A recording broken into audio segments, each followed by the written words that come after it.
Halo semuanya, dan selamat datang kembali. Anda pasti pernah dengar kan frasa yang kedengarannya megah dan keren banget, kekaisaran yang mataharinya tak pernah terbenam. Nah, kali ini kita bakal bongkar habis-habisan apa sih sebetulnya arti di balik ungkapan super terkenal ini, dan siapa aja yang pernah pantas dapat gelar luar biasa itu. Yuk, kita mulai. Oke, jadi ini tuh bukan sekedar kiasan puitis ya. Ungkapan ini bener-bener ngegambarin sebuah kenyataan yang kalau dipikir-pikir gila juga sih buat kekaisaran di masa lalu. Coba deh bayangin, wilayah kekuasaan mereka itu saking luasnya dan tersebar di seluruh penjuru dunia, sampai-sampai secara harfiah, matahari itu selalu bersinar di salah satu bagian wilayah mereka, kapanpun itu. Terus pertanyaannya, emang sehebat apa sih kekuatan global yang bisa sampai kayak gitu? Dan kekaisaran mana aja nih yang pernah megang gelar nggak resmi ini? Yuk kita telusuri bareng jejak sejarahnya buat nemuin jawabannya. Kalau dengar frasa ini, jujur aja, pasti yang pertama kepikiran itu Imperium Britania kan? Tapi, tunggu dulu. Seperti yang bakal kita ungkap sebentar lagi, mereka itu ternyata bukan yang pertama loh. Ceritanya jauh lebih dalam dari yang kita kira. Emang sih, Kekaisaran Britania itu contoh yang paling ikonik. Jangkauan global mereka itu luar biasa banget. Dari Kanada, nyebrang ke India, sampai ke Australia. Gak heran kalau mereka jadi semacam poster utama buat konsep ini. Di puncaknya, dominasi mereka itu terasa di mana-mana. Coba kita renungin angkanya deh. Seperempat dari seluruh daratan dan populasi di planet ini ada di bawah satu bendera. Statistik yang benar-benar gila ini nunjukin dengan jelas betapa masifnya kekuasaan Britania waktu itu. Nah, ini dia nih bagian yang paling serunya. Meskipun Britania yang paling nempel sama gelar ini, faktanya gelar itu cuma warisan. Ada kekaisaran lain yang udah dapat gelar itu jauh-jauh sebelumnya. Dan inilah jawabannya, Kekaisaran Spanyol. Betul sekali.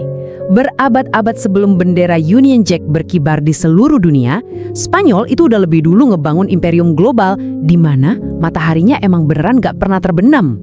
Jadi di masa jayanya sekitar abad ke-16 di bawah pimpinan kayak Raja Charles V, Spanyol itu menguasai wilayah yang super luas. Mereka punya teritori di jantung Eropa, koloni-koloni raksasa di benua Amerika, sampai pos-pos penting di Asia. Salah satunya Filipina. Nah, kombinasi wilayah dari Eropa, Amerika, sampai Asia inilah yang bikin ungkapan itu pertama kali muncul. Oke, jadi poin pentingnya adalah frasa ini tuh lebih dari sekedar pelajaran geografi. Yuk kita dalemin lagi, gimana ini bisa jadi simbol kekuatan dan kontrol yang absolut. Intinya gini, buat dapat gelar keren ini ada dua syarat utama. Pertama, sebuah kekaisaran harus berhasil menaklukkan wilayah yang luas banget. Dan yang kedua, ini yang jauh lebih susah, mereka harus bisa ngelola dan mempertahankan kontrol atas semua wilayah yang letaknya berjauhan itu. Terus gimana caranya mereka bisa ngelakuin itu semua?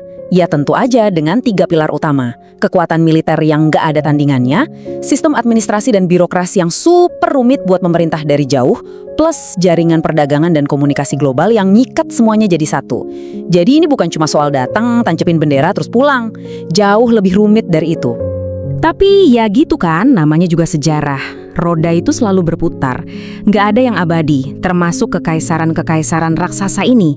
Era dominasi global ini pada akhirnya sampai juga ke penghujung jalan. Dan kekuasaan yang tadinya kelihatan nggak pergoyahkan pun mulai retak. Yang perlu kita perhatiin di sini adalah seberapa cepat semuanya berubah. Puncaknya itu setelah Perang Dunia Kedua. Semangat nasionalisme dan keinginan merdeka alias dekolonisasi itu nyebar kayak api di Asia dan Afrika. Cuma dalam hitungan dekade, peta dunia itu literally berubah total. Jadi, ya gelombang kemerdekaan besar-besaran ini secara efektif jadi akhir dari arti harfiah frasa tadi. Gak ada lagi satu negara pun yang punya imperium kolonial yang membentang seluas itu di seluruh zona waktu dunia. Babak baru telah dimulai. Oke, era kekaisaran yang menjajah wilayah emang udah lewat, tapi idenya, konsepnya itu nggak benar-benar hilang loh. Yuk kita lihat gimana gema-gemanya masih terasa dan bahkan bertransformasi di dunia modern kita sekarang. Nah, ini pergeseran fundamental yang penting banget buat kita pahami. Dulu, hebat atau enggaknya sebuah negara diukur dari seberapa luas tanah yang berhasil mereka taklukkan. Sekarang, pengaruh global itu lebih diukur dari seberapa kuat ekonominya, seberapa canggih teknologinya, dan seberapa lihai diplomasinya. Aturan mainnya udah beda total. Jadi pada akhirnya, ungkapan kekaisaran yang mataharinya tak pernah terbenam, itu jadi semacam pengingat ya. Ini adalah simbol dari puncak kejayaan yang bisa dicapai sebuah kekuatan. Tapi sekaligus jadi pengingat yang sangat kuat bahwa tidak ada satupun kekuatan di dunia ini yang abadi. Semuanya pasti akan berubah. Dan ini membawa kita ke pertanyaan penutup yang menarik buat kita pikirin bareng-bareng. Kalau sekarang kekaisaran itu bukan lagi soal luas wilayah jajahan, terus menurut Anda apa sih yang mendefinisikan sebuah kekaisaran global di abad ke-21 ini? Apa itu kekuatan perusahaan raksasa, pengaruh budaya pop, atau mungkin dominasi di dunia digital? Menarik banget kan buat dipikirin? Oke deh, segitu dulu pembahasan kita kali ini. Terima kasih udah menyimak.